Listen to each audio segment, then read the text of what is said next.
ஏழேலே கிராமத்து குடிசையிலே கொஞ்ச காலம் தங்கி பாருலே கூரையின் ஓட்டை வீரி செல்வழி நட்சத்திரம் எண்டி பாருலே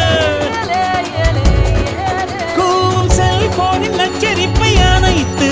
கொஞ்சம் செல்வண்ணின் உச்சரிப்பை கேப்போ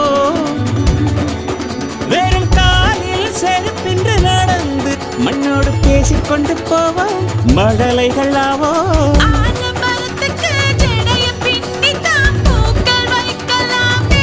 உரோரம் ஐயனாரிடம் கத்தி வாங்கித்தான் பென்சில் சீவலாமே